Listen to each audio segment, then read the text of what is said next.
नमस्कार, स्वागत है आपका सरोकार में। मैं हूं अमृता राय। आज सरोकार में हम बात करने जा रहे हैं उन लाखों उम्मीदवारों की जो हर साल हजारों सपने लिए सिविल सेवा की परीक्षा में अपनी किस्मत आजमाते हैं, मगर पिछले कुछ सालों से उन्हें इस परीक्षा को संचालित करने वाली संस्था यूपीएससी से खासी नाराजगी हो गई है। ये नाराजगी यूपीएससी की परीक्षा पद्धति को लेकर है, जिसे यूपीएससी ने 2011 से संशोधित रूप में लाने की कवायद की। इस पैटर्न के तहत शामिल पेपरों का मकसद विषय की समझ, अंग्रेजी का ज्ञान, इंटरपर्सनल संवाद कौशल, निर्णय लेने की क्षमता और समस्या हल करने की योग्यता को परखना रहा है। उम्मीदवारों का आरोप है कि यूपीएससी की ये नई पद्धति योग्यता परखने का माध्यम कम और क्षेत्रीय भाषाओं के छात्रों को दरकिनार करने की कोशिश ज्यादा लगती है। बहरहाल, सरकार ने इसमें दखल देकर मामले को सुलझाने का आश्वासन दिया है, लेकिन अब भी ये तय नहीं है कि 24 अगस्त को होने वाली सिविल सेवा की प्रारंभिक परीक्षा होगी या नहीं होगी, और होगी तो किस रूप में। आज इस मसले पर चर्चा करने के लिए हमारे साथ जो मेहमान हैं उनसे आपका परिचय कराते हैं। हमारे साथ बीजेपी के नेता मनोज तिवारी हैं। मनोज, बहुत बहुत स्वागत है आपका हमारे साथ। इसके अलावा टीएसआर सुब्रमण्यम हैं, जो कि फॉर्मर कैबिनेट सेक्रेटरी रह चुके हैं, आपका भी स्वागत है। हमारे साथ प्रोफेसर अपूर्वानंद हैं, दिल्ली विश्वविद्यालय में हिंदी पढ़ाते हैं, आपका भी बहुत स्वागत है। और हमारे साथ विकास दिव्यकृति हैं, जो कि फॉर्मर ब्यूरोक्रेट रह चुके हैं और ये जो है तमाम छात्रों को असिस्ट भी करते हैं कि किस तरह से उन्हें यूपीएससी की परीक्षा में शामिल होना है। इसके अलावा हमारे साथ राज्यसभा के सांसद केसी त्यागी हैं, जेडीयू के नेता भी हैं। आप सभी मेहमानों का बहुत बहुत स्वागत है। तो पहले हम अपने मेहमानों से इस चर्चा की शुरुआत करें, उससे पहले जिन लोगों को दरअसल इस पूरी परीक्षा पद्धति से समस्या है, उन युवाओं से सवाल जवाब करते हैं और उनकी समस्याओं को सुनते हैं। जी, आपकी क्या समस्या है इस पूरी परीक्षा पद्धति को लेकर? क्यों आप लोग नाराज हैं यूपीएससी से? जी, मेरा नाम डॉक्टर माधुरी है। मैं मेडिकल बैकग्राउंड से बिलोंग करती हूँ और एक तेलंगाना से ही हूँ और मैं इंग्लिश माध्यम से लिखती हूँ और मेरा सीसैट का स्कोर भी अच्छा रहा। फिर भी मैं ये पूछना चाहती हूँ कि क्या कारण है कि 2011 से कई बच्चों ने मुझे बोला है कि पीटी लिखा है, उन्होंने क्लियर भी किया है, पर मेंस नहीं दिया, मेंस का फॉर्म भी नहीं भरा। उसका एक क्लियर एविडेंस है 2013 से जो कॉमन एंट्रेंस हुआ था पीटी में, उसमें इंडियन फॉरेस्ट सर्विस और सिविल सर्विसेज का दोनों को मिला के ही हुआ था। उसमें जो है 1060 लोगों ने पीटी क्लियर किया है और सिर्फ 515 लोगों ने जीके का पेपर दिया है। मतलब 50% से ज़्यादा लोगों ने जीके का पेपर दिया नहीं है, मतलब मेंस ही नहीं लिखा है। तो इसका क्या कारण है? जी, आप भी कुछ सवाल करना चाहते हैं? 2011 में जब प्रीलिम्स इंट्रोड्यूस किया गया तो लेवल प्लेइंग फील्ड के नाम पे इंट्रोड्यूस किया गया कि सबको मैं इक्वल वेटेज दूंगा, सबको लेवल प्लेइंग फील्ड प्रोवाइड कराया जाएगा। बट प्रीलिम्स के आप सर क्वेश्चंस को देखिएगा तो 3 लेयर में फाइनल सिलेक्शन होता है यूपीएससी का। प्रीलिम्स में आप देखेंगे वहाँ पे 8 से 9 क्वेश्चन इंग्लिश का, पार्टिकुलरली इंग्लिश बैकग्राउंड के लिए डाल दिया जाता है। मेंस में फिर अलग से 300 मार्क्स का इंग्लिश का टेस्ट, और फिर इंटरव्यू में जो इंडियन एंड अदर लैंग्वेजेस के बच्चे जाते हैं उनको इंग्लिश बोलने के लिए बाध्य किया जाता है। तो ओवरऑल ये हर स्टेज पे एक in Hindi and other Indian languages वाले बच्चों के लिए क्यों एक उनके लिए ये तय कर दी गई भेदभाव कि आप हर जगह पे इंग्लिश का टेस्ट दीजिए, हर जगह आप इंग्लिश पास कीजिए। जी नमस्कार, मैं इंग्लिश माध्यम का विद्यार्थी हूँ, मैं एक इंजीनियर भी हूँ, पर हिंदी माध्यम के इन सवालों से मैं अपना सरोकार महसूस करता हूँ। मैं थोड़ा तथ्यात्मक होना चाहूँगा यहाँ पर। सीसेट का पेपर 2 जो विवाद की मुख्य वजह है, उसमें 9 सवाल इंग्लिश के आते हैं कॉम्प्रिहेंशन के रूप में। एक दूसरा कॉम्प्रिहेंशन आता है जिसका कि हिंदी अनुवाद भी उपलब्ध होता है। ये सामान्यतः जटिल होता है। सवाल ये है कि हम इंग्लिश मीडियम के लोग एक जटिल कॉम्प्रिहेंशन इंग्लिश में सॉल्व कर चुके होते हैं, तो वो 9 सवाल जो आसान कॉम्प्रिहेंशन के होते हैं, हमारे लिए वो एक केक वॉक होता है। जबकि हिंदी माध्यम का विद्यार्थी उन 9 सवालों में अपने इंग्लिश का परिचय दे रहा होता है। ये 9 सवाल कुल 27 मार्क्स के होते हैं, जो कि लगभग थाली में परोस के इंग्लिश माध्यम के स्टूडेंट को मिल जाता है। हिंदी माध्यम उनके लिए संघर्ष करता है। एक प्रश्न ये। दूसरा प्रश्न ये मैम कि इंग्लिश का एक क्वालिफाइंग पेपर मेंस में भी होता है। इस मेंस के पेपर को लेके कोई विरोध नहीं हुआ कभी, यानी कि लोग इंग्लिश से समस्या नहीं रखते। लोगों को शायद समस्या ये है कि जब प्री के दौरान उससे मेरिट का पैमाना मान लिया जाता है तो इंग्लिश में भाषाई योग्यता रखने वाले लोग सेलेक्ट हो जाते हैं, और ये संकट। लेकिन आपको इस परीक्षा से कोई समस्या नहीं है? हाँ, पर्सनली नहीं है जी। अगला ठीक है, सवाल मैं मुद्दे के आधार पर समस्या है। जी। मैं भी प्रश्न करना चाह रहा था कि पहले 2011 के पहले मानविकी और समाजशास्त्र विषय के गंभीर ज्ञान रखने वाले छात्रों का सिलेक्शन होता था, प्री में भी मेंस में भी।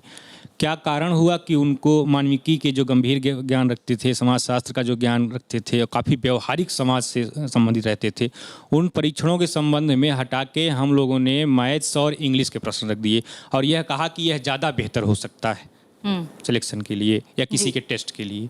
ये प्रश्न मैं जानना चाहता हूँ कि ये कैसे बेहतर हो जाता है जी। या फिर मानविकी के विषय या समाजशास्त्र के विषय हम लोगों को फिर क्यों पढ़ाए जाते हैं? ये 4 सवाल आप सभी लोगों ने सुना जो हमारे अलग अलग क्षेत्र के उम्मीदवार इस यूपीएससी की परीक्षा में बैठते हैं। उन्होंने बताया, एक मेडिकल, एक इंजीनियरिंग, एक ह्यूमैनिटीज़ और एक और भी ह्यूमैनिटीज़। सवाल ये है कि आखिर ये समस्या क्यों पैदा हो रही है। मैं आप तीनों से चर्चा की शुरुआत करूं उससे पहले मैं आपसे इसलिए करना चाहती हूं क्योंकि आप ऐसे स्टूडेंट्स को ट्रेन भी करते हैं कि वो कैसे जाएं और इस परीक्षा को क्रैक करें या पास करें। तो आप लोगों को जब इस तरह की समस्याओं को लेकर स्टूडेंट आते हैं तो कैसे उसका हल करते हैं और क्या ये समस्याएं हाल के दिनों में ज़्यादा बढ़ गई हैं? अगर आप मुझे समय दें तो मैं थोड़ा विस्तार में पूरा बताना चाहूँगा कि कहाँ समस्या विद्यार्थियों को आती है। समस्या तो पहले भी थी लेकिन 2011 के बाद से समस्या थोड़ी ज़्यादा है। 1979 में पहली बार हिंदी मीडियम और भारतीय भाषाओं का मीडियम यूपीएससी में इंट्रोड्यूस हुआ, डीएस कोठारी आयोग की अनुशंसाओं के आधार पर।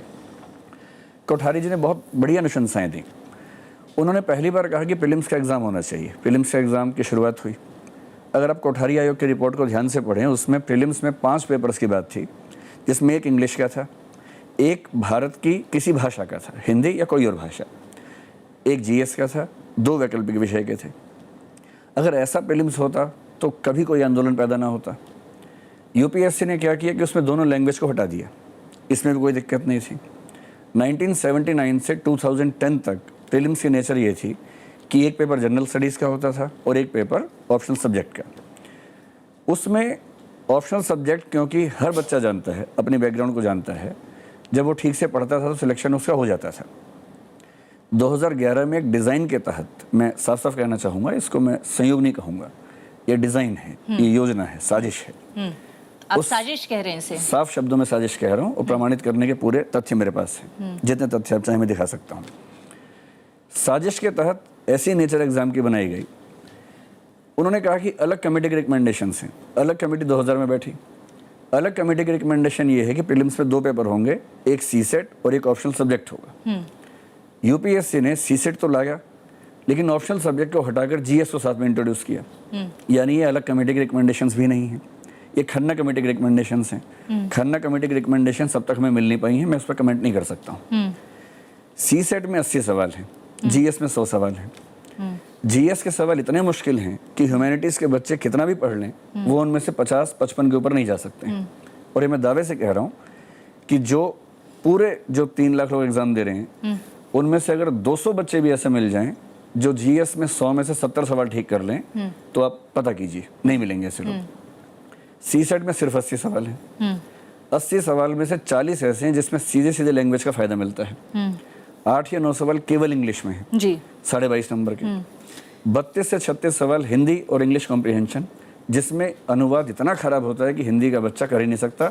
मराठी, तेलुगु, तमिल तो छोड़ दीजिए। तो आप ये ओवरऑल कह रहे हैं कि ये एक स्ट्रक्चर है और इस स्ट्रक्चर को जिस तरह से बुना गया है और जिस तरह से लाया गया है उसमें आपको साजिश नजर आ रही है। लेकिन सुब्रमण्यम साहब, क्यों आखिर ये अचानक इस पैटर्न को बदला गया जब पहले से सब कुछ ठीक चल रहा था, जब कोठारी कमीशन ने ये रिकमेंड भी किया और उसके रिकमेंडेशन के आधार पर 2010 तक परीक्षाएं होती रही तमाम लैंग्वेजेस में, आज भी हो रही हैं। लेकिन जो शिकायतें आ रही हैं वो ये कि जब उसको रीजनल लैंग्वेज में ट्रांसलेट किया जाता है वो ट्रांसलेशन भी इतना बुरा होता है कि उसको हिंदी या रीजनल लैंग्वेज का जो उम्मीदवार है वो समझ ना सके। तो ऐसा क्यों हुआ? क्या इसके पीछे जो इनका आरोप है कि साजिश हुई? वो तो स्ट्रॉन्ग वर्ड्स हैं, मैं आई नोट द वर्ड्स लेकिन नहीं बोलूँगा उसमें। इतनी बात है कि मैं इस सिस्टम को डिफेंड नहीं कर रहा हूँ, इसको अटैक भी नहीं कर रहा हूँ। नंबर 1, कई चीज़ें इंडिया में परिवर्तन होना है, लगातार होना है। हमारे यहाँ टेंडेंसी है कि कुछ भी परिवर्तन हुआ कुछ लोगों को अफेक्ट होता है, कुछ लोगों का फ़ायदा होता है। तो एवरी परिवर्तन को अपोज किया जाता है, वेस्टेड इंटरेस्ट क्रिएटेड। जिनको वो बेनिफिट होता है या जिनको सूट करता है वो चुप रहते हैं, और जिनको वो सूट नहीं करता है इमीडिएटली ऑपोजिशन बन जाता है। नंबर वन, मैं इस मीटिंग में ये समझ के आया हूँ कि वर्तमान changes is against use of English and languages, Hindi language का। अब लग रहा है कि प्रॉब्लम सब लैंग्वेजेस का है, तो कम से कम एक समस्या हुई कि हैंडीकैप सबके लिए, सबके लिए। बेसिक चीज़ यही समझना है कि ये BA BSc जैसा एग्ज़ाम नहीं है, ये पास या फेल का एग्ज़ाम नहीं है, ये प्योरली कॉम्पिटिटिव एग्जामिनेशन है। तो यस, कॉम्पिटिटिव एग्जामिनेशन में लेवल प्लेइंग फील्ड देना है, बट आपको this is the highest examination in India. IIT which is the number 1 institution in India, IIM, IIT, वहाँ के लोग ये इम्तहान देते हैं। सो मैं समझता हूँ, जितना करेक्ट है मुझे मालूम नहीं है, क्लास 10 की इंग्लिश, क्लास 10 की कॉम्प्रिहेंशन वगैरह की, क्लास 10 की गणित है, ऑर्डर ऑफ मैग्नीट्यूड, डायमेंशन वगैरह। तो जो कंफर्टेबल नहीं है क्लास 10 की लेवल से, तो उनके लिए भले ही क्लियर करके नेक्स्ट राउंड में आ जाएं, 3-4 राउंड बाकी है, क्योंकि हमारी सिविल सर्विसेज में सिलेक्शन जो है वर्ल्ड्स बेस्ट सिविल सर्विसेज की मुकाबले है। सो हाईएस्ट क्वालिटी लोग यहाँ आते हैं। तो नंबर 1 ये अच्छा है कि ये नहीं कह रहा हूँ कि मैं नेगेटिव नहीं होना चाहता हूँ, केयरलेस नहीं होना चाहता हूँ, सबको मौका मिलनी चाहिए। लेकिन देखिए 4 लाख लोग जा रहे हैं, 1000 लोग आएंगे, 1 in 20, 1 in 30 है। सो 30 में एक ही जा पाएंगे फाइनली, 29 लोग। नंबर 1। नंबर 2, एक फंडामेंटल बात बताऊं मैं, इंडिया में जितने संस्थाएं हैं, UPSC एक ही संस्था है जिसके ऊपर एक अंगुली नहीं उठी है, पॉलिटिसाइज नहीं हुआ है, कोई उसके ऊपर दाग नहीं आया है करप्ट हैं। ऐसी कोई दूसरा इंस्टीट्यूशन बता दीजिए कि तुम्हारा 20-30-40 इंस्टीट्यूशन में, तो आप ये भी है कि लोग 30-40 वर्ष जो समझ के सब तजुर्बादार हैं, उनके ऊपर आप आरोप लगाएं कि वो प्रो इंग्लिश है या प्रो हिंदी है या एंटी तमिल है, ये मुनासिब नहीं है। आपके सवाल का जवाब हमारे साथ 2 पॉलिटिशियन हैं। जेन्युइन प्रॉब्लम्स हो। लास्ट पॉइंट इतना है, आप कुछ भी सिस्टम बनाइए, it will be biased against A and it will be for B। जो भी सिस्टम आप इसको चेंज करके नया सिस्टम कराइए, किसी का फायदा हो जाएगा, किसी का नुकसान हो जाएगा। सो आई एम नॉट डिफेंडिंग और मतलब आप ये कह रहे हैं कि अगर वर्ल्ड क्लास सर्विसेज हैं तो क्यों ना high class, high quality qualification वही होगा। त्यागी जी, UPSC नाम की संस्था है जिस पर आज तक कभी दाग नहीं लगे, ये बात सुब्रमण्यम साहब लगातार ये कह रहे हैं, लेकिन क्या अब UPSC की इस परीक्षा पद्धति पर जिस तरह से राजनीतिक सवाल उठाए जा रहे हैं कि इसको ठीक करना होगा, ये लेवल प्लेइंग फील्ड नहीं दे रहा है सभी तरह के छात्रों के लिए, आपको नहीं लगता है कि दरअसल जो वर्ल्ड क्लास सर्विसेज के लिए हाई क्वालिटी एग्जामिनेशन भी ज़रूरी है, और उसके लिए अगर कोई स्टैंडर्ड मेंटेन करने की ज़रूरत है तो वो मेंटेन किया जा सकता है? अमृता, मुझको ये जो वर्ल्ड क्लास शब्द है इस पर ये ऐतराज है। ये वर्ल्ड क्लास लोग जो है समाज के एक खास तबके के लिए है, जिनके बच्चे दून स्कूल में, मियो कॉलेज में, सेंट कोलंबस में, सनावर में, जैसे सेंट मैरी में पढ़ रहे हैं। वहाँ से जो निकली हुई क्लास है वो वर्ल्ड क्लास है। जो गांव में ब्लैक बोर्ड से पढ़ के आ रही है और जो कंप्यूटर से पढ़ के आ रही है, उनकी दोनों की दुनिया अलग अलग हो गई है। आप एक लंगड़े आदमी को 2 टांग वालों के साथ कह रहे हो कि दौड़ो और कम्पीट करो। हमारे जो असली भारत है, जो भारत का बड़ा हिस्सा है, उसका एक बड़ा तबका इन प्रशासनिक बड़ी सेवाओं से बड़े लंबे समय से दूर है। अब जब ये नई सरकार कह रही है सबका विकास सबका साथ, तो ये सबका विकास नहीं है। मैं सुब्रमण्यम साहब का बड़ा सम्मान के साथ कहना चाहता हूं, और मैं सख्त शब्द इस्तेमाल करना चाहता हूं कि ग्रामीण भारत के खिलाफ, भारतीय भाषाओं के खिलाफ, हिंदी वालों के खिलाफ एक सुनियोजित, जाने अनजाने में नहीं, सुनियोजित षड्यंत्र है कि एक खास तबके के लोग ही प्रशासनिक सेवाओं में आकर के, लेकिन त्यागी जी, और फिर प्रशासनिक आपके उसी बिहार में, आपके उसी बिहार से IIT के 30-30 छात्र एक ही कोचिंग इंस्टीट्यूट में पढ़े हुए आ जाते हैं, जो ग्रामीण भी हो सकते हैं, जो शहरी भी हो सकते हैं, और जो सबसे पिछड़े तबके को बिलोंग करने वाले छात्र हैं वो भी IIT जैसी परीक्षाओं को पास करके यहाँ पर इंजीनियर बनते हैं। तो आप कैसे कह सकते हैं कि ग्रामीण परिवेश के छात्रों को एलिमिनेट करने के लिए ये भी अमृता भ्रम है।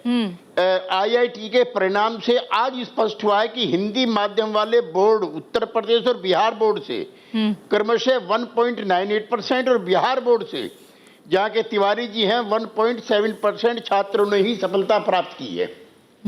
नंबर 1। नंबर 2, मेरा ये कहना है कि CSAT को लेकर के अगर भावी हिंदुस्तान ने, भावी भारत के लड़कों ने जो 15 दिन से भूख हड़ताल पे बैठे हैं, तंबू में बैठे हैं, अगर उनकी शिकायत है तो यूपीएससी कोई होली बाइबिल नहीं है, होली गीता नहीं है जिस पर बहस नहीं हो सकती।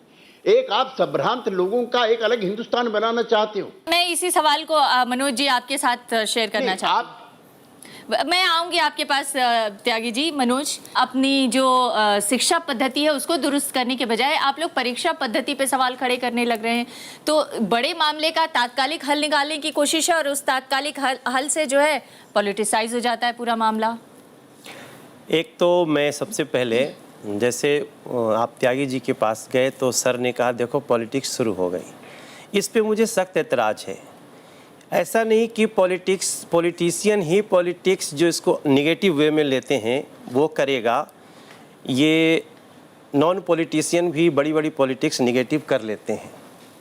तो इस पे मेरा सख्त एतराज़ है कि ऐसे नहीं होना चाहिए। सुनिए पहले क्या हो रहा है। दूसरी चीज़ जो मेरी चिंता है, जैसे आपने कहा कि अभी तक कोई सवाल नहीं उठा, कोई दाग नहीं लगा, लेकिन अभी तक नहीं, 2011 के बाद एक सवाल यूपीएससी पे उठ चुका है जिसके कारण इतने लाखों लोग सड़कों पे हैं। तो अब हम नहीं कह सकते कि अभी तक नहीं लगा, वो लग चुका है। दाग नहीं कहूँगा लेकिन सवाल तो उठ चुका है। मेरी चिंता ये है, मैं सारी बातें सुन रहा हूँ और मैं जो इतने लोग जब सड़कों पे बैठते हैं तो मेरा मानना है कि उनके दर्द को समझा जाए। आप बिल्कुल एक लाइन से उसको नकार मत दीजिए कि नहीं नहीं, आप इस पे चलिए कि maybe I am wrong, आप भी गलत हो सकते हो। उच्च शिक्षा महंगी है। उच्च शिक्षा मतलब अंग्रेजी माध्यम से शिक्षा महंगी है। बहुत देश का एक बड़ा तबका उसको नहीं अर्जित कर पाता है। तो क्या ऐसी भाषा के आधार पे भेदभाव में हम एक बड़ी आबादी को इस परीक्षा से हटा दें? देखिए, इसमें दो बातें हैं। एक तो ये है कि ये जो सवाल पूछे जा रहे हैं ये यूपीएससी का दावा है कि 10वीं स्टैंडर्ड का है, और दूसरी महत्वपूर्ण बात ये भी है कि दरअसल जो सुब्रमण्यम साहब कह रहे हैं कि आप देश के सबसे सर्वोच्च नौकरी के लिए अगर एप्लीकेंट हैं तो उसमें आपकी योग्यता भी उस तरह की क्यों नहीं होनी चाहिए? उसमें जो लोग चुन के आते हैं उनको कहा जाता है भारतीय प्रशासनिक सेवा, भारतीय पुलिस सेवा, भारतीय। अगर आप भारतीय की बात करते हो तो ये क्यों सोचते हो कि बहुत हाई लेवल लोग ही उसको चला सकते हैं? भारत को समझने वाले लोग गांव में भी हो सकते हैं, देहात में हो सकते हैं। क्या वाकई भेदभाव हो रहा है? इस पर हम अपने चर्चा को जारी रखेंगे। एक ब्रेक के लिए रुकते हैं। ब्रेक के बाद अपूर्वानंद जी आपके पास आएंगे। तो आज हम बात कर रहे हैं यूपीएससी की परीक्षा पद्धति की, और आज ब्रेक से पहले आपने हमारे तमाम मेहमानों को सुना, जो यहाँ पर युवा छात्र छात्राएं हैं उनको भी सुना। लेकिन अपूर्वानंद जी, लंबे समय से यूपीएससी के ऊपर ये सवाल उठाए जाते रहे हैं कि जो सिविल सर्विसेज है दरअसल वो एलिटिस्ट है, और एलिटिस्ट या एलीट क्लास के लोगों को ही रिप्रेजेंट करने वाली एक संस्था सी बनती जा रही है। और इसीलिए कोठारी कमीशन आया और कोठारी कमीशन के सुझाव पर 22 तरह के लैंग्वेजेस को उसमें शामिल किया गया ताकि पूरे देश को रिप्रेजेंट किया जा सके इसके माध्यम से और पूरे देश का रिप्रेजेंटेशन हो। फिर से क्या उस यूपीएससी की परीक्षा को या सिविल सर्विसेज को एलिटिस्ट बनाने का ये प्रयास हो रहा है जिसके तहत इन तमाम छात्रों को शिकायत आ गई है? शिकायत यही है। हम अगर इसे ठीक से समझना चाहें तो भारत के बारे में यह समझना बहुत आवश्यक है कि यह एक बहुभाषी देश है और यही इसकी ताकत है। तकरीबन 1600 से ज़्यादा भाषाएं भारत में हैं जो किसी न किसी रूप में इस्तेमाल होती हैं छोटे बड़े समूहों के द्वारा। 22 हैं जो 8वीं अनुसूची में हैं। 8वीं अनुसूची के बारे में भी हम सब लोगों को मालूम है कि ये खुली हुई अनुसूची है, यानी इसमें कोई भी भाषा कभी भी प्रवेश कर सकती है। ऐसा नहीं है कि यह बंद है जी। और आप इसकी यात्रा अगर देख लेंगे तो आप देखेंगे कि कभी 8 भाषाएं थी, बढ़ते बढ़ते बढ़ते बढ़ते 22 भाषाओं तक हम पहुंच गए हैं। तो कोई भी भाषा आ सकती है। पहले तो ये समझ लेना आवश्यक है, इसका मतलब हर भाषा में हर तरह की क्षमता है। कोई भाषा किसी भाषा से ऊपर या नीचे, हीन या ताकतवर नहीं है। शैक्षिक दृष्टि से हम लोग इस बात को समझते हैं, शोध के जरिए ये साबित हो चुका है। हमारे यहाँ दुर्घटना हुई है प्राथमिक स्तर पर, जब हमने ये मान लिया है और भारत के मध्य वर्ग ने मुख्य रूप से माना है, और इसमें भारत का मध्य वर्ग दोषी है, उसने यह मान लिया है कि अंग्रेजी माध्यम शिक्षा उत्कृष्ट शिक्षा है। यह दुर्घटना प्राथमिक दुर्घटना है। इससे कैसे वापस आया जाए, इस पर सबको विचार करना पड़ेगा। एक दूसरे कि चूंकि यह दुर्घटना हो चुकी है और भारत के मध्य वर्ग ने अपने आप को सरकारी स्कूलों से हटा लिया है, भारत के सरकारी स्कूल अब भारत के सबसे गरीब लोगों के स्कूल हैं, सबसे वंचित तबके के स्कूल हैं, मजबूर लोगों के स्कूल हैं। तो इसलिए भारत की भाषाओं में भारत के मध्य वर्ग का अब कुछ भी दांव पे नहीं लगा हुआ। इसका मतलब अपूर्वानंद, अगर हम इसको और थोड़ा विस्तार से समझें तो 20 सालों के दौरान जो नई पीढ़ी तैयार हुई है इन स्कूलों में पढ़कर, जिसको आप कह रहे हैं कि जानबूझकर इसको इंफीरियर बनाया गया, क्योंकि जब हमने ये मान लिया कि अंग्रेजी में ही अच्छी और उच्च शिक्षा हो सकती है, तो जो सरकारी स्कूलों में पढ़े हुए बच्चे 20 सालों बाद तैयार होकर आए, जो आज यूपीएससी के एस्पिरेंट्स हैं, वो इसको इसलिए नहीं क्वालिफाई कर रहे हैं क्योंकि उनको वहां पर बेहतर शिक्षा ही नहीं मिल पाई। बिल्कुल, मैं यह कहना चाहता हूं कि दरअसल हमने जानबूझकर, और मैं फिर कहूंगा कि इसमें सारे लोग शामिल हैं और भारत के मध्य वर्ग को एक अंतरावलोकन करना पड़ेगा कि उसने किया क्या है। तो यह है स्कूली स्तर पर शिक्षा में हुई दुर्घटना नंबर 1, जिससे भारतीय भाषाओं में भारत के अभिजात वर्ग का कुछ भी अब दांव पर नहीं है। उन भाषाओं का क्या होता है। इसका दूसरा नमूना क्या है? दूसरा नमूना यह है कि अगर आप विश्वविद्यालयों में चले जाएंगे, मैं दिल्ली विश्वविद्यालय की बात कर रहा हूँ, दूसरे विश्वविद्यालयों की बात कर रहा हूँ, आप इतिहास, राजनीति विज्ञान, समाजशास्त्र, किसी भी विभाग में, किसी भी विषय में हिंदी माध्यम में परीक्षा देकर शामिल तो हो सकते हैं, लेकिन उसके बाद वहाँ पढ़ाई जारी रखना आपके लिए पहाड़ तोड़ने जैसा है, क्योंकि आपके पास हिंदी में किताबें नहीं हैं, भारतीय भाषाओं में किताबें नहीं हैं। यानी भारत के बौद्धिक समुदाय ने अपनी भाषाओं में ज्ञान सृजन का काम बिल्कुल बंद कर दिया है। इन सब का असर प्रशासनिक सेवा पर पड़ेगा ही पड़ेगा, क्योंकि प्रशासनिक सेवा को हम मानते हैं कि यह एक तरह की अभिजात सेवा है। पहले तो इस गलतफहमी से भी छुटकारा पाना चाहिए, क्योंकि TSR सुब्रमण्यम साहब हैं और वो इस बात को तस्दीक करेंगे कि दरअसल जनतंत्र में प्रशासनिक सेवा का अर्थ यह होता है कि वह एक विषम समाज में, भारत जैसे विषम समाज में, वह समता को कैसे स्थापित करेगी, वह सबसे वंचित तबकों को हक दिलाने का इंतजाम कैसे करेगी। क्या भावना है? यानी प्रशासक अंग्रेज हाकिमों की तरह का हाकिम नहीं है, बल्कि उसका काम संयोजन करने का है, उसका काम सबसे वंचित, गरीब, कमजोर तबकों की तरफ से खड़े होने का है। यह काम उसका नहीं है कि अगर हरियाणा में किसी उद्योगपति के लिए जमीन का अधिग्रहण किया जा रहा है तो वो नकली ग्राम सभा का आयोजन करे और उसकी तरफ से वो ठप्पे लगवा ले। उसका काम यह है कि वो असली ग्राम सभा का आयोजन करे और ग्रामीणों को इस बात का आश्वासन दे कि आप अपनी बात सुरक्षा के दायरे में कर सकते हैं। इसलिए यूपीएससी को अब यह सोचने की आवश्यकता है, मैं इनकी बात से सहमत हूं, और हमें अपनी संस्थाओं की गरिमा को चोट नहीं पहुंचानी चाहिए। किसी षड्यंत्रकारी सिद्धांत में भी मैं विश्वास नहीं करता हूं। मैं कह रहा हूं कि चूंकि हमने सोचने का यह तरीका बना लिया है, हमें परिवर्तन का यह तरीका सही प्रतीत होता है, जिसमें शिकायत यह है, और उसको मैं दोहरा दे रहा हूं, शिकायत यह है कि आप दरअसल परीक्षा कर रहे हैं बार बार अंग्रेजी की। मैं हिंदी का सिर्फ एक उदाहरण आपके सामने पढ़ रहा हूं और आप सब लोग उसको समझने का प्रयास करें। यह उदाहरण यूपीएससी की परीक्षा से लिया हुआ उदाहरण है। एक जगह मैं सुना चुका हूं, दोबारा सुना रहा हूं। संगठनात्मक, धीरे धीरे सुना रहा हूं, संगठनात्मक प्रबंधन और प्रतिकार के माध्यम से कर्मचारियों द्वारा ऊपरिमुखी प्रभाव प्रयास के माध्यम से अनुसरण किए जा रहे मनोवैज्ञानिक संविदा की क्या प्रवृत्ति होती है। बहुत मुश्किल है समझना सवाल। बहुत मुश्किल नहीं है, ये नॉनसेंस है। इसको हम नॉनसेंस कहते हैं, ठीक है। इसको आप कभी नहीं समझ सकते हैं। मैं यह कह रहा हूं कि अंग्रेजी की भी परीक्षा नहीं ली जा रही है। हिंदी माध्यम के छात्रों को या भारतीय भाषा के माध्यम के छात्रों को एक ऐसे अबूझ दुनिया में ढकेला जा रहा है जिसका वो अर्थ कभी नहीं समझ पाएंगे। जी, लेकिन ऐसा क्यों है कि हमारे बौद्धिक समाज ने अपने जो ज्ञान का जो सृजन है, जिसको इन्होंने कहा, उस ज्ञान के सृजन को स्थानीय भाषाओं से, रीजनल लैंग्वेजेस से काट कर अब सब कुछ अंग्रेजी में कर लिया है, जिसकी वजह से ये समस्या पैदा हो रही है। सवाल आपने उठाया कि CSAT अभी का इम्तहान की प्रॉब्लम्स को लेके हम नेशनल एजुकेशन पॉलिसी और नेशनल लैंग्वेज पॉलिसी में आ गए और 5 महीना बात कर सकते हैं, इसमें कोई डिबेट भी हो सकता है। प्रश्न अब ये है, अच्छा ये दूसरी बात है कि हमदर्दी की बात और भावना की बात है।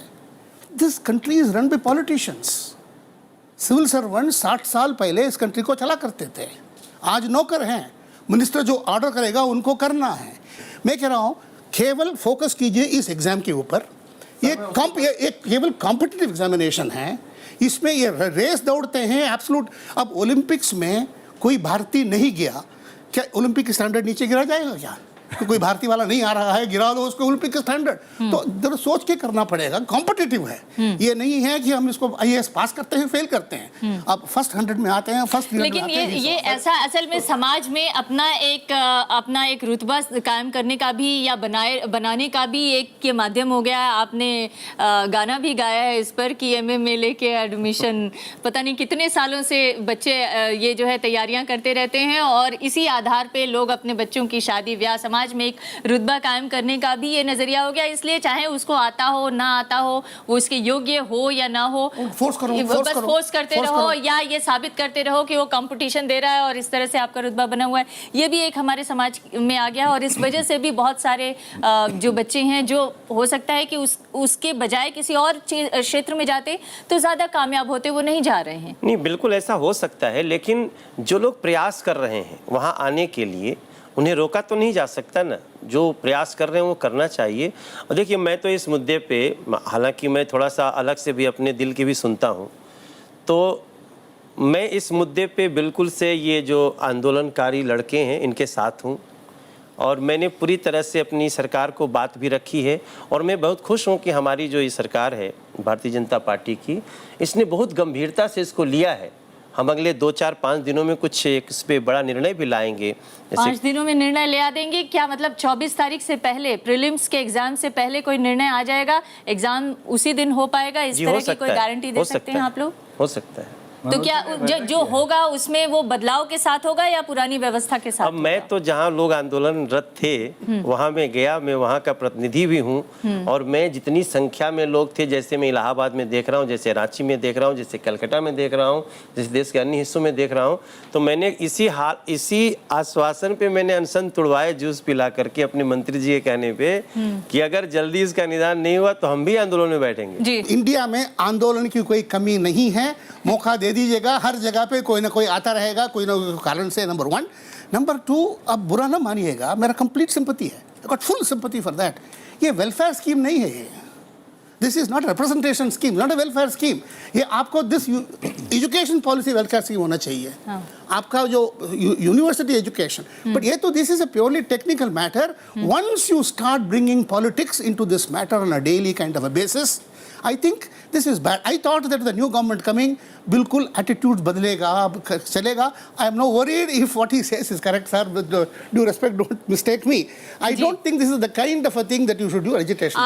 आपके सवालों से केसी त्यागी जी बहुत व्यथित हैं। जी, मैं सुब्रमण्यम साहब से पूछना चाहता हूँ कि 2011 से पहले जब CSAT लागू नहीं हुआ था तो कोई धरने पे नहीं बैठा, तो आपकी जो वर्ल्ड क्लास क्वालिटी थी उसको किसी ने चैलेंज नहीं किया। पॉलिटिक्स आपने की। अरे 2011 के बाद ये CSAT लागू करके, और मैं अपूर्णानंद जी की बात को आगे बढ़ाने के लिए कहना चाहता हूँ, अमृता जी, स्टार परफॉर्मर की जो हिंदी है ट्रांसलेशन है वो है नायककर्ता, जो आता है इसमें टैबलेट का है गोली कंप्यूटर। तो ऐसा तो आपका कंप्यूटर से निकाला हुआ ट्रांसलेशन है और इन छात्रों पे थोपना चाहते हो। छात्र विरोध कर रहे हैं, दिस इज पॉलिटिक्स। नहीं, लेकिन ये मामला क्योंकि त्यागी जी संसद के अंदर भी उठा है और उम्मीद है कि आने वाले दिनों में इस पर बहस भी होगी, लेकिन सवाल ये है कि जो व्यवस्था है उसी को सुधारने की जरूरत है या व्यवस्था को बदलने की जरूरत है? जो परीक्षा पद्धति है आप लोग उसको बदलने की मांग करेंगे या फिर उसमें सुधार की मांग करेंगे? मेरा अमृता, इन शब्दों पे मेरा बड़ा ऐतराज है। 2011 से तो पहले किसी ने पॉलिटिक्स नहीं की। जब पॉलिटिक्स आपने थोप दी, उसका हम और अगर तिवारी विरोध करेंगे, उसे आप पॉलिटिक्स कहते हो। आपकी गुलामी बर्दाश्त कर लें, स्टेटस को बर्दाश्त कर लें तो ठीक है। और इन बच्चों की जिंदगी के लिए अगर हम अपनी आवाज उठावें संसद से बाहर, then this is politics. Tyagi ji, दो मुद्दे हैं। एक तात्कालिक मुद्दा है कि इन बच्चों का भविष्य क्या होगा और ये लोग परीक्षा में बैठ पाएंगे कि नहीं, लेकिन दूसरा बड़ा मुद्दा जिसकी तरफ अपूर्वानंद ने इशारा किया कि दरअसल हमारा बौद्धिक समाज सोच किस तरह से रहा है और हमारा राजनीतिक समाज, प्रशासनिक समाज हमारे लिए किस तरह की शिक्षा व्यवस्था बना रहा है। अगर हमारी शिक्षा व्यवस्था ही नहीं दुरुस्त होगी तो हम आने वाले दिनों में ऐसे सवालों से जूझते रहने के लिए मजबूर होंगे। तो आप लोगों को तो एक बड़ी लड़ाई लड़नी चाहिए ना कि हमें पूरी शिक्षा व्यवस्था को ठीक करने की जरूरत है। नहीं, मैं मुझको यहाँ से दिख नहीं रहा, चूंकि रिकॉर्डेड है। हाँ। मेरा ये कहना है कि जिस तरह का माइंड सेट हमारे वरिष्ठ ब्यूरोक्रेट श्री सुब्रमण्यम साहब का हो गया है, नागरिक हूँ और ब्यूरोक्रेट नहीं हूँ, हर चीज के लिए मैं नागरिक हूँ। मैं गलत बात है, ब्यूरोक्रेट तो मैं ऑब्जेक्ट करूंगा। मैं नागरिक हूँ, मैं ब्यूरोक्रेट नहीं, जमाने में था। नागरिक तो सभी। फिर आप हमें पॉलिटिशियन कहेंगे, हम भी भारत के नागरिक हैं। नहीं, कोई हम भी राजनीतिज्ञ भारत के है, नागरिक हैं। हमारी क्लास आपने अलग क्यों बना दी? आपके खिलाफ नहीं, कोई राजनीतिज्ञ है, आपके साथ ही कोई काम किया हूं, ब्यूरोक्रेट बहुत है, पसंद कोई भी किया हूं। बौद्धिक समाज को बिलोंग करने वाला है, लेकिन सब लोग किसी न किसी माइंडसेट को बिलोंग करने वाले हैं। हम उसके बारे में आज बात नहीं कह रहा हूँ, वो नहीं कह रहा हूँ मैं। देखिए, आप कह रहे हैं कि इतनी लाख लोग वेट कर रहे हैं, 1-2 लाखों को नुकसान हुआ, 40 लाख लोग प्रिपेयर किए हैं 3 साल के लिए। क्या उनको पोस्टपोन करा देंगे 3 महीना 6 महीना के लिए? उनका 1 साल बर्बाद नहीं हो जाएगा? एक तो बैलेंस होना चाहिए कि एक आदमी ने कहा वाई का नुकसान नहीं देखेंगे। तो आपको तो इन प्रिंसिपल इस किस्म की चीजों में जब डेट सेट हुए हैं तो उन डेट्स के अंदर आपको मेंटेन करना पड़ेगा। जो इसका मतलब आप ये कह रहे हैं कि जो डेट अनाउंस हो गया है उस पर भले ही चाहे पुरानी पद्धति के हिसाब से एग्जाम कराना पड़ेगा। जिंदगी में दुनिया भर की एग्जाम्स हैं, प्लानिंग है और कहीं जाना है। जिन्होंने तैयारी की है, अगर डेट बढ़ भी जाएगा तो उनका मौका थोड़ी जाएगा। उनका मौका तो रहेगा ही। चलिए हम एक ब्रेक के लिए रुकते हैं, ब्रेक के बाद आपके पास आएंगे विकास। ब्रेक के बाद एक बार फिर आपका स्वागत है। विकास जी, मैं आपके पास आना चाहूंगी। आपका उस पूरी व्यवस्था में रहने का भी अनुभव है और उस व्यवस्था से बाहर नए युवाओं को उस व्यवस्था में शामिल कराने को लेकर किस तरह से तैयारी करानी है, इसका भी अनुभव है। मैं ये जानना चाहती हूँ कि जो अभी तक जो 2011 तक व्यवस्था चली आ रही थी, उसमें और इसमें ऐसा क्या बड़ा अंतर आ गया और उस अंतर को इंगित करने को लेकर और अपने सवाल को उठाने के लेकर क्या आप लोग यूपीएससी तक कभी गए? क्या कभी यूपीएससी की तरफ से कोई जवाब मिला, कोई उनका सकारात्मक आंसर मिला है आप लोगों को? जी, मैं पहले इस बात का जवाब देता हूँ आपके। 2011 के बाद असल में हुआ ये कि प्रीलिम्स ह्यूमैनिटीज़ के बच्चों के लिए, नॉन इंग्लिश बच्चों के लिए बहुत मुश्किल हो गया। और वो ऐसा है कि समय कम है, टेक्निकली उसको समझेंगे तो प्रैक्टिकल बात यह है कि कोई बच्चा जिसको इंग्लिश बहुत अच्छी नहीं आती वो उसमें क्वालिफाई कर ही नहीं सकता है। मैं इस पर सैद्धांतिक पक्ष पे भी आऊँगा। वो तो मेडिकल और इंजीनियरिंग के एग्जाम में भी प्रॉब्लम होती है। मेडिकल व्यक्ति को, इंजीनियर व्यक्ति को आम आदमी से बात नहीं करनी है। पुलिस के आदमी को, आईएएस को आम आदमी से बात करनी है। जो व्यक्ति आईएएस बनेगा, मेडिकल के आदमी को आम आदमी से बात नहीं करनी है। क्या बात कर रहे हैं? ठीक है, बात करनी है, लेकिन उसके लिए उतना महत्वपूर्ण नहीं है। एक आईएएस व्यक्ति को पूरे जिले को संभालना है, जिले के हर वंचित वर्ग की समस्याओं को सुनना है। वो सिर्फ अंग्रेजी जानता है वो आदमी। नहीं, रीजनल लैंग्वेजेस इस पे आ रहा हूँ, आप मुझे जवाब दीजिए, टाइम दीजिए सर। आपकी कुछ बातों का मैं जवाब दे रहा हूँ, आप उसको क्रॉस कीजिएगा। आपने पहली बात ये की कि जब भी कोई चेंज होता है, हंगामा होता है हमारे देश में। ऐसा है, यूपीएससी में 93 में चेंज हुआ, एसए आया, कोई हंगामा नहीं हुआ। 2000 में सिलेबस चेंज हुआ, कोई हंगामा नहीं हुआ। 2008 में सिलेबस चेंज हुआ, कोई हंगामा नहीं हुआ। 2010 में नेगेटिव मार्किंग आई, कोई हंगामा नहीं हुआ। 2011 में क्यों हुआ? 2013 में क्यों हुआ? 2013 में 3 चेंजेस वो लोग लेके आए मेंस में। उनमें से 2 चेंजेस उन्हें क्यों वापस करने पड़े लोकसभा के दबाव के बाद? चेंजेस क्या थे आप सुनिए उसको। उन्होंने चेंज किया कि मेन एग्जाम में इंग्लिश के पेपर के नंबर जुड़ेंगे, और हिंदी का नहीं जुड़ेंगे, इसका क्या लॉजिक हो सकता है? मैंने अपोज किया स्ट्रांगली। आपने अपोज किया, बहुत strongly oppose उसके किया। बाद भी यूपीएससी ने किया। नहीं, उसके बाद तो चेंज हुआ है। पर आपके उन्होंने अपोज कहा करने से नहीं, अंग्रेजी का वो लोकसभा मार्क से गिना जाएगा, हिंदी का नहीं गिना। हमने कहा नहीं, या दोनों को गिनाओ या दोनों को मत गिनाओ। सर सॉरी, लेकिन आपके final अपोज क्या करने हुआ? से हटा नहीं, वो हटा लोकसभा से। उनको पॉलिटिक्स से आके खारिज कर रहे हैं। पॉलिटिक्स नहीं बचाया हम लोगों को। इंग्लिश के नंबर क्यों जुड़ने चाहिए, हिंदी क्यों नहीं जुड़ने नहीं चाहिए? एक आदमी को इंग्लिश में फाइलें बनानी है, उसको हिंदी में आम आदमी से बात करनी है। लोकतंत्र में सिविल सेवक को आम आदमी से बात करने में और फाइल बनाने में ज़्यादा महत्वपूर्ण काम क्या है? अगर वो आम आदमी से बात नहीं करेगा तो फाइल से क्या कर लेगा? दूसरी बात, उन्होंने लेकिन कहा सिर्फ आम आदमी के लिए नहीं, क्योंकि उसे फॉरेन सर्विसेज को में भी जाना होता है और देश दुनिया में भी रिप्रेजेंट करना होता उत्तर है। प्रदेश पीसीएस में एक नियम है कि सारा एग्जाम है, कुछ पोस्ट के लिए स्पेशल एलिजिबिलिटीज हैं। आईएफएस के लिए बना दीजिए, क्या दिक्कत है? अच्छा, बना दीजिए कि आईएफएस जो लेंगे उनको इंग्लिश इतनी आनी चाहिए, हमें क्या दिक्कत है? और आईएफएस बन के वो क्या करेंगे? फ्रांस में जाएंगे, फ्रेंच बोलनी पड़ेगी, वहाँ इंग्लिश का काम आएगी। जब वो लैटिन अमेरिका में जाएंगे, इंग्लिश कौन बोलेगा? इंग्लिश कितने देशों में बोली जाती है? अफगानिस्तान जाके क्या बोलेंगे? उनको फिर लैंग्वेज सीखनी पड़ती है वहाँ पर। आईएफएस में भी काट रहे हैं, सीखते हैं वो लैंग्वेज सीखते हैं। आईएएस का बच्चा हिंदी मीडियम का, मेरा एक मित्र तमिलनाडु में डीआईजी है हिंदी माध्यम से, उसको इंग्लिश बहुत कम आती है, हिंदी माध्यम में था, तमिलनाडु गया, अब वो तमिल लोगों से अच्छी तमिल बोलता है और इंग्लिश भी बोलता है। जब माहौल मिलेगा तो भाषा सीख लेंगे। भाषा कोई जेनेटिक पार्ट तो है नहीं। एक अच्छे माहौल में इंग्लैंड का खराब से खराब बच्चा इंग्लिश बोल लेता है, इसलिए बोलते हैं कि उसको माहौल मिलता है। इन बच्चों को माहौल मिलेगा, सिखाएंगे। जब आप मसूरी में कार्डर लैंग्वेज सिखा सकते हैं तो थोड़ा सा इंग्लिश में ट्रेन क्यों नहीं कर सकते उसको? दूसरी बात, सर ने कहा कि गांव के बच्चे हमेशा आते हैं, इन्होंने ट्रेनिंग में देखा है। मैं आपको निगवेकर समिति की रिपोर्ट बता रहा हूँ, यूपीएससी की समिति है, उस समिति की स्टेटमेंट देखिए क्या है। सीसेट शहरी क्षेत्रों के अंग्रेजी माध्यम के प्रतियोगियों को फायदा पहुंचाता है तथा ग्रामीण क्षेत्र के प्रतियोगियों के लिए कठिनाई पैदा करता है। ये निगवेकर समिति कह रही है, यूपीएससी की समिति है। मैं आपको बता रहा हूँ, मैंने कहा इंट्रिंसिक एबिलिटी उतनी ही है जितना शेयर कर, वो लेकिन पॉइंट उस मेरा है। एबिलिटी को उनका जब आप मौका मिला व्यक्त तो उतनी होने वो का मौका ही समझेंगे। नहीं देंगे, व्यक्त होने का मौका ही नहीं देंगे तो कैसे होगा? एजुकेशन पॉलिसी बदली आप। तीसरी बात सर ने कही कि यूपीएससी पर दाग नहीं है। 2011 और 13 में दाग लगे हैं, साफ साफ लगे हैं। मैं साजिश कह रहा हूँ, कठोर शब्द है, मैं साबित करने को लेकिन वो तैयार तो 2011 के बाद ही ये सारी व्यवस्था आई उसके ना? पहले भी लगे हैं मैडम दाग, वो दाग बाहर नहीं आए हैं। मेरा ख्याल है ये मंच ठीक नहीं है बताने के लिए, अगर आप चाहें तो बता सकता हूँ मैं। दाग पहले भी लगे हैं, करप्शन के भी लगे हैं, आप कहें तो बताऊँ। यूपीएससी के मेंबर में नाम नहीं लूँगा, आप चेक कर लीजिए। 2005 में उनको करप्शन की वजह से हटाया गया क्योंकि महाराष्ट्र सिविल सेवा आयोग के वो अध्यक्ष थे, वहाँ का करप्शन का केस आया, उसके बाद रातों रात यूपीएससी से हटाया गया उनको।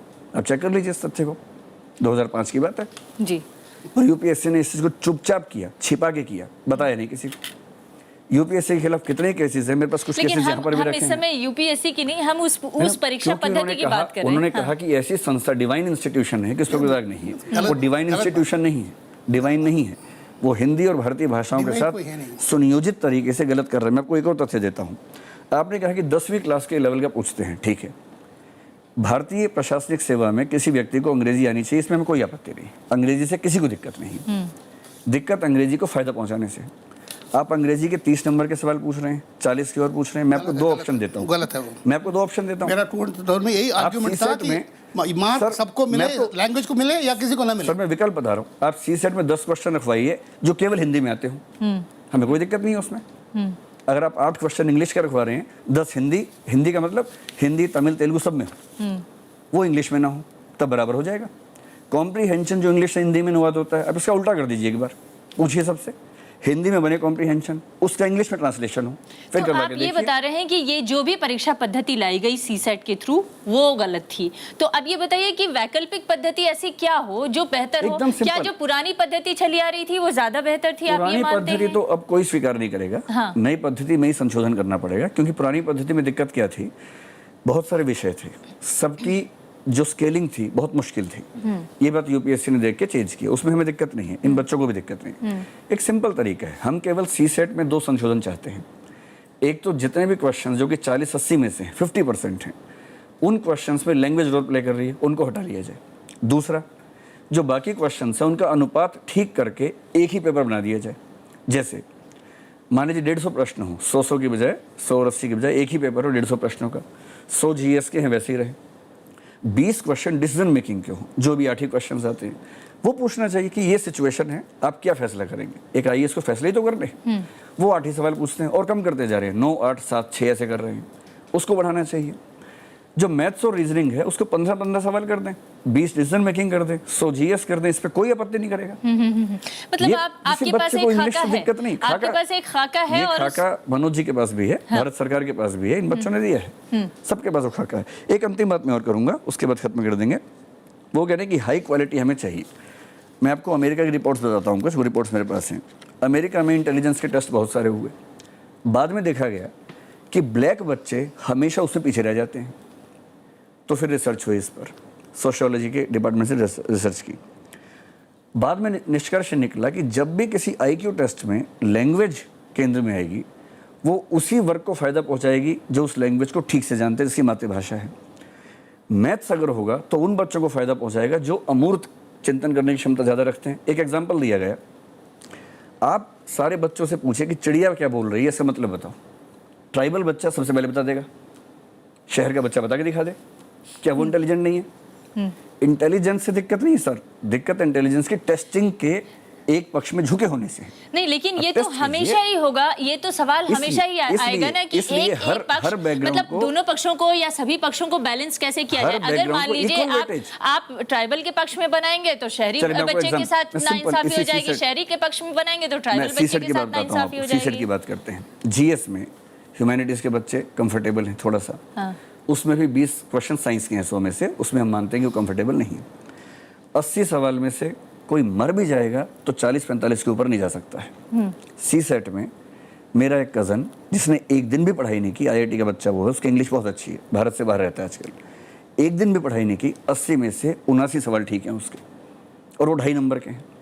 जीएस के 2 नंबर के हैं। इतनी मेहनत करके, अच्छा यूपीएससी ने क्या किया इस बार, जीएस में 200 में से 30 नंबर लाने जरूरी हैं और सी सेट में 200 में 70 लाने जरूरी हैं। क्यों, ऐसा क्यों? एलिजिबिलिटी फिक्स कर दी है कि सी सेट में 70 नहीं होंगे तो आप बाहर है, फिर कितना भी स्कोर आपका हो। जीएस में सिर्फ 30 चाहिए, यानी जिनके जीएस नहीं आती, जिनको केवल सी सेट में अच्छे हैं, वो क्वालिफाई कर लें, ये ना कर पाए। हमें दिक्कत इंग्लिश से नहीं है। एक वाक्य में और बोलूँ, सिर्फ एक वाक्य, दिक्कत इंग्लिश से किसी को नहीं। इंग्लिश तो मेंस पे टेस्ट होता ही है। 1979 से इंग्लिश का क्वालिफाइंग पेपर मेंस में है, सब बच्चे दे रहे हैं। आज तक किसने आंदोलन किया इस बात पर? कोई नहीं करता जी। इंग्लिश का भी, भारतीय भाषा का भी। पूरी हो गई। प्रीलिम्स में नहीं होना चाहिए। मुझको मैं मन में था कि अब अपोजिशन, मेरा मन साफ हो गया है। Issue is don't throw the baby with the bath water. We got a system here है, प्रॉब्लम्स हैं, उसको सुधारना। अंग्रेजी में बोल दिया, हमको समझ में नहीं आया क्या। उसको सुधार दो। उसको जो मिनिमम चेंजेस आपको करना हो आप कर लो, जो करना हो कीजिएगा। नहीं, अब सुनिए, आप आके टाइम में मद्रास में बोलेंगे, हम कहलवाएंगे, आप तमिल में जब तक नहीं बोलेंगे मत बोलिएगा यहाँ, ऐसा मत कहिएगा। इस देश में कई कंट्रीज हैं, इस देश में ऐसा मत बोलिएगा। अब वो टीवी प्रोग्राम में हर जगह पे होता है। तमिलनाडु अब नहीं जा पाएंगे, बात नहीं कर पाएंगे वहाँ, इसलिए मैं कह रहा हूँ। नहीं सर, जाता हूँ, समझता हूँ। आगे हम जाके खुद आएंगे, बताएंगे कि आप तमिल में बोलो, तब तक नहीं बोलने देंगे आपको। तो इसलिए हाँ, ऐसा नहीं, कई एक्सपर्ट्स हैं बैठ के किए हैं। ये आसान से साजिश, कॉन्स्पिरेसी वगैरह कहना, वर्ड्स वगैरह शोभा नहीं लगता है, सोच के करना पड़ेगा। ऐसी इंस्टीट्यूशन में ये नहीं कह रहा हूँ कि मैं नहीं कह रहा हूँ कि डिवाइन इंस्टीट्यूशन है, ऐसा इंस्टीट्यूशन है जिसको जनरली रिस्पेक्टेबिलिटी है, माना जाता है। देयरफॉर एलिगेशंस मत कीजिए। सर एक छोटी सी बात, आप जवाब दीजिए मेरी बात का। सर एक तथ्य बता रहा हूँ, आप जवाब दे दीजिए। जिस व्यक्ति, मैं नाम नहीं बोलता, मैं नाम नहीं बोलूंगा, जिस व्यक्ति ने सीसेट को लाने के लिए यूपीएससी को सलाह दी, कमेटी में था, सीसेट के खिलाफ एक केस हुआ, पब्लिक इंटरेस्ट लिटिगेशन हुई, अतुल कोठारी जी ने की। उसके बाद हाई कोर्ट ने आदेश दिया कि आप एक कमेटी बनाइए, सीसेट ठीक है गलत। यूपीएससी ने कमेटी बनाई, उस कमेटी में 3 मेंबर्स में से एक उसी को रखा जिसने सलाह दी थी। इसका क्या करें? मैं नाम नहीं बोल रहा उस व्यक्ति का, मैं कुछ नहीं कहूंगा। ये इससे क्या देखिए, मैं आप उस कमेटी में बीके शर्मा जी को रखिए। सुप्रीम कोर्ट में हर चीज में ब्रज किशोर शर्मा जी लॉ सेक्रेटरी रहे हैं, वो हिंदी भाषा के समर्थक है, उनको रखिए कमेटी में, सारी रिपोर्ट चेंज हो जाएगी। लेकिन ये थोड़ी होगा कि कमेटी में आप लोग जो नाम सुझाएंगे उनको ही रखा जाए। इतना नहीं कह रहा, मैं सिर्फ ये कह रहा हूँ कि कमेटी में जो लोग आएंगे उसमें भारतीय भाषाओं के समर्थक भी तो। त्यागी जी, मैं सुब्रमण्यम साहब की जी सारी बहस के बाद इस नतीजे पे पहुंचा हूं कि ये चाहते हैं कि शिक्षा व्यवस्था में परिवर्तन हो, होना चाहिए। इसलिए मेरा सुझाव भी है, मैं इसके लिए प्रयासरत भी हूँ, संसद में, संसद के बाहर भी उठाऊंगा कि नर्सरी से लेकर के ग्रेजुएशन तक देश के हर वर्ग के, हर जातीय, हर धर्म के बच्चे का एक सिलेबस है, वो एक जैसी शिक्षा हो और एक जैसी भाषा हो। करेक्ट। तो फिर किसी को शिकायत नहीं होगी। समान शिक्षा की बात तो कही गई थी, लेकिन वो जब शिक्षा का अधिकार कानून लागू हुआ तो उसमें समान शिक्षा की बात को हटा दिया गया। नहीं, मैं फिर ये कहूँगा कि हम फिर बहुत जल्दबाजी में बातें कर रहे हैं। हाँ। क्योंकि त्यागी साहब अच्छे मकसद से बोल रहे हैं। हाँ। लेकिन पूरे देश में एक सिलेबस, पूरे देश में एक रूपता, ये भारत जैसे बहुभाषी देश में और विविधता से भरे हुए देश में शैक्षिक दृष्टि से भी संभव नहीं, उचित नहीं है। संभव नहीं है, वो दूसरी चीज, उचित भी नहीं है। ना कंटेंट वही है, भाषा अलग अलग नहीं, कंटेंट वही कह रहा हूँ। नहीं सुब्रमण्यम साहब, हम लोग दूसरी बहस में जा रहे हैं। मैं सिर्फ ये कह रहा हूँ कि करिकुलम की बहस अलग बहस है, उस बहस को विशेषज्ञों के हाथ और थोड़े डेलिबरेशन में छोड़ा जाए, क्योंकि उसमें आप एक कंटेंट भी पूरे देश में नहीं लगा सकते हैं। और उसका एक लंबी प्रक्रिया भी है, वो इतनी आसान नहीं है कि जैसे सीसेट के सवाल हल कर लिए जाएं। बहुत लंबी प्रक्रिया है। यहाँ जो मुख्य प्रश्न है, वह मुख्य प्रश्न है भारतीय भाषाओं को क्या दोयम दर्जा दिया जाएगा, क्या आधिकारिक भाषा प्रशासन की अंग्रेजी रहेगी। देखिए, आंदोलन की फौरी मांग कुछ हो सकती है, एक फौरी मांग है, लेकिन ये फौरी मांग एक व्यापक परिप्रेक्ष्य की तरफ भी इशारा कर रही है। वो इशारा क्या है? क्या फाइलों की नोटिंग अंग्रेजी में होना जरूरी है? क्या उच्चतम न्यायालय का पूरा कारोबार अंग्रेजी में होना जरूरी है? क्या हिंदुस्तान के डॉक्टरों को अपना नुस्खा अंग्रेजी में लिखना जरूरी है? क्या हिंदुस्तानी जुबानें क्या हमेशा दोयम दर्जे पर रहेंगी? क्या ज्ञान उत्पादन हिंदुस्तानी जुबानों में नहीं होगा? क्योंकि इससे एक दुष्चक्र बनेगा। जी, जहाँ तक प्रशासन की सवाल है, करीब सब स्टेट गवर्नमेंट में जो एक्चुअल पब्लिक कांटेक्ट होता है वो लोकल भाषा से होता है। तमिलनाडु में तमिल, कन्नड़ा, बंगाली, गुजराती, हिंदी स्टेट्स में हिंदी ऑलरेडी हो चुका है। दिल्ली में और हाई कोर्ट्स में भी हिंदी आना, लोकल लैंग्वेज आना शुरू हो गया है। उच्चतम न्यायालय और भारत सरकार में लिंक लैंग्वेजेस हैं। आज की तारीख में आप इसमें जबरदस्ती से एक पर्टिकुलर लैंग्वेज लाना कोशिश करेंगे, बहुत ही डिवाइसिव होगा। 65 साल में जो हमने एडवांस किया है वो बहुत हम वापस जाएंगे। बहुत करना पड़ेगा। इस समस्या का हल क्या है, इसको किस विकल्प के सहारे ठीक किया जा सकता है? एक ब्रेक के लिए रुकते हैं, ब्रेक के बाद हम इन युवाओं से भी सवाल करेंगे और जवाब लेंगे आप लोग। तो अब हम सीधे चलते हैं उन युवाओं के पास जो इस समस्या से ग्रस्त हैं और जो 24 तारीख से पहले समाधान भी चाहते हैं। जी सुब्रमण्यम सर, आपसे सवाल है। मैं ह्यूमैनिटीज़ का हूँ, नॉन इंग्लिश हूँ और देहात के स्कूल से पढ़ के आया हूँ। मैं सीसेट पास करता हूँ, लेकिन उसमें मैं बराबर अपने आप को ये महसूस करता हूँ कि हर साल के दौरान जब वो परीक्षा में चेंजेस आ रहे हैं और कठिन सवाल हो रहे हैं, ट्रांसलेशन ऐसा हो रहा है जिसमें गूगल ट्रांसलेटर से लगता है कर दिया है, और वो 9 सवाल या 8 सवाल जो इंग्लिश के डाले जाते हैं, जिसको मुझे मेंस में फिर फेस करना है, पूरा का पूरा 300 नंबर का पेपर। तो हर बार मैं ये महसूस करता हूँ हिंदी माध्यम के विद्यार्थी होने के नाते कि ये परीक्षा मेरे लिए लगातार कठिन होती जा रही है, और वो ओलंपिक की रेस का उदाहरण मेरे लिए उसेन बोल्ट कहीं बहुत आगे निकलता चला जा रहा है, और वो CSAT Cambridge school aptitude test होता जा रहा है जो सिविल सर्विसेज एप्टीट्यूड टेस्ट होना चाहिए। वही पॉइंट तो आज पूरा डिस्कस हुआ है, सब मान रहे हैं कि ऐसा नहीं होना चाहिए। तो फिर कोई इसमें कोई डिफरेंस ऑफ व्यू कुछ है ही नहीं इसमें। कि अंग्रेजी को आप अनड्यू एडवांटेज नहीं दे सकते भारतीय भाषाओं को। जितना इंडियन भाषा है उतने ही चाहिए इसमें, नंबर 1। नंबर 2, कोई लोकल भाषा जानते हैं, अंग्रेजी कम जानते हैं, हैंडीकैप नहीं होना चाहिए। हमें उम्मीद है ट्रांसलेशन गलत हुआ, बिल्कुल गलत है कि इस परीक्षा पद्धति को नियंत्रित करने वाले और इस परीक्षा के पेपर्स को बनाने वाले इस कार्यक्रम को जरूर सुन रहे होंगे। वो आपके सवाल का बेहतर जवाब हो सकता है पार्लियामेंट की बहस में भी मिले। मैम, पार्लियामेंट की बहस में भी एक सब्स्टिट्यूट क्वेश्चन पूछने की इजाज़त होती है। सर 3 साल लग गए और उसके बाद बच्चों को बताना पड़ा कि आपका ट्रांसलेशन कितना गलत है। यूपीएससी के एक्सपर्ट, यूपीएससी के कॉपी चेकर्स जो हमारा भविष्य निर्धारित कर देते हैं इंडिया की प्रीमियम सर्विस में जाने वालों का, उनको 3 साल में ये नहीं दिख पाया कि ये ट्रांसलेशन कैसा हो रहा है, और फाइनली बच्चों को भूख हड़ताल करनी। अगर यूपीएससी में इंट्रोस्पेक्शन के तरीका, रिव्यू के तरीका हर साल वापस फीडबैक के तरीका न हो, बिल्कुल गलत है, होनी चाहिए, कोई सवाल ही नहीं है इसमें। अगला सवाल पूछिए। मेरा सवाल सुब्रमण्यम सर से है। इन्होंने ये कहा था कि एग्जामिनेशन कोई वेलफेयर स्कीम नहीं है। तो सबसे पहले मैं यह स्पष्ट करना चाहता हूँ कि हम यूपीएससी से किसी कृपा की उम्मीद नहीं करते हैं। और आप जो ये कह रहे हैं कि वर्ल्ड क्लास होना चाहिए, मैं बिल्कुल इसके पक्ष में हूँ कि वर्ल्ड क्लास होना चाहिए, लेकिन क्या आप गलत क्वेश्चन पेपर सेट करके और मैं मान रहा हूँ, लेट मी कंप्लीट आप गलत क्वेश्चन पेपर सेट करके, और अपूर्वानंद सर सामने हैं, वो हिंदी के प्रोफेसर हैं, आपने ऐसी हिंदी बना दी कि वो प्रोफेसर होके नहीं समझ पा रहे हैं। और ऐसा मैंने नहीं किया, नॉनसेंस है, नॉनसेंस है, समझने के लिए होना नहीं चाहिए, बस मैं भी मान रहा हूँ, मैं थोड़ी कह रहा हूँ कि होना चाहिए, ऐसा बिल्कुल नहीं होना चाहिए। लेकिन इतना मत कहो कि यूपीएससी को खत्म करो, ये नहीं करो, इतने कह रहा हूं। यूपीएससी को खत्म करो कोई नहीं कह ऐसा कह भी नहीं रहा है, यूपीएससी को खत्म करो या कोई नहीं कह रहा है। मैं सिर्फ यह कहना चाहता हूं कि जो छात्रों की मांग है, प्रत्याशियों की मांग है, वही है कि लोक सेवा आयोग भी पारदर्शिता के सारे सिद्धांतों का पालन करे। लोक सेवा आयोग के अंदर अंतरावलोकन की व्यवस्थाएं हों।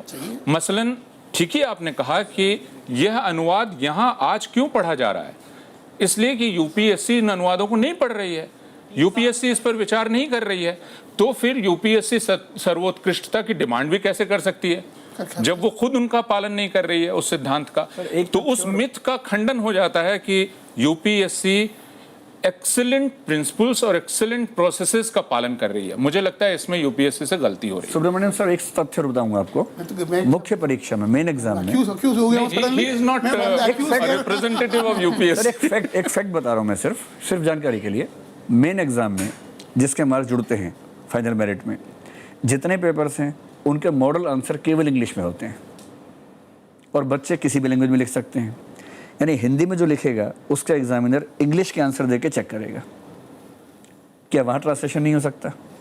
अब मुझको तो लग रहा है इतना होना चाहिए कि यह very high level committee should go into this complaint, this matters of detail. जी, आप देख के, क्योंकि एनी अच्छा संस्था, एनी गुड कंपनी, एनी अच्छा संस्था, any good university, I am chancellor of university, every year we review every admission, हर चीज़ को एग्जामिन करते हैं, कितनी शिकायत आई है, क्या करते हैं। तो अब ये वक्त आ गया है कि यूपीएससी भी अपनी इस पद्धति को एग्जामिन करे और श्रेष्ठता का पैमाना क्या हो, इस पर पुनरावलोकन करने की जरूरत है। लेकिन जाते जाते वो ये अभिमान छोड़ दे कि वो चूंकि श्रेष्ठ है इसलिए उस पर सवाल नहीं उठाया जा सकता। जी, क्योंकि जाते जाते केसी त्यागी जी, आपका लास्ट कमेंट मैं जानना चाहूंगी, और इसके बाद मनोज तिवारी आपका गाना। मैं स्टूडेंट्स की तरफ से सुब्रमण्यम सर से सवाल करना चाहता हूँ। पॉलिटिकल एक्टिविस्ट के नाते त्यागी जी, हम पुराने दोस्त हैं यूपी के, पिछले 15-20 वर्षों में जी। तो सर मैं आपसे पूछ रहा हूँ सुब्रमण्यम सर, मैं अनप्रेजेंट बात नहीं करना चाहता, ये कोई होली बुक नहीं है। आप भी जानते हैं, मैं भी जानता हूं, यूपीएससी के कई मेंबर्स पर इनकम टैक्स के डिस्प्रपोर्शनेट के भी मुकदमे चले। इसको होली बाइबल मत बनाइए, इसको होली गीता मत बनाइए। ठीक है, अपने जैसे देश की और संस्थाएं चल रही है, it is one of them. Important point है, सही है। तो सुनिए, एक जमाना में ऐसा कभी नहीं था। हाँ। पिछले 10 साल में काफी हो चुका है इस किस्म की। मैं असली बात बताऊं, इसलिए एग्जामिनेशन की सुधारने की जरूरत है, इंट्रोस्पेक्शन की जरूरत है। कंडेम करने से सिंसु गरिमा को मत कराओ, हाँ। लेकिन परिवर्तन करना है, इंट्रोस्पेक्शन करना जरूरी है। आखिरी आपके ऊपर मैं छोड़ देती हूँ। मैं भी कभी कंपटीशन देने के लिए 1 साल 2 साल 4 साल 5 साल गांव जाते थे, बाबूजी पूछते थे का होता, तो हम लोग कुछ नहीं होता था तो यही बहाना बना लेते थे, कंपटीशन देता नहीं। तो मैं गायक बना तो एक गीत गाया था, अरे 80 ऐसे काके भी बचवा हमार कंपटीशन देता, आए मैं लेके एडमिशन कंपटीशन देता, अरे यूपीएससी के निर्णय पे होता सस्पेंशन कंपटीशन देता। चलिए, बहुत बहुत शुक्रिया आप सभी का हमारे चर्चा में शामिल होने के लिए।